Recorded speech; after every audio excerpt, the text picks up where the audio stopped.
60 বছর পর আমার বাইকে আমার কাছে পেয়ে আমি যে কতটুকু খুশি ব্যক্ত করতে পারতেছি না।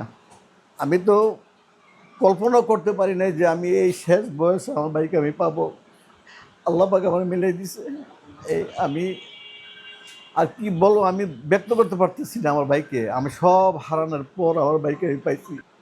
বহুত খোঁজা খোঁজা খুঁজছি, আমার বাইকে আমরা পাই নাই। আমি অনেক খুঁজছি, আমার বাইরে পাই নাই।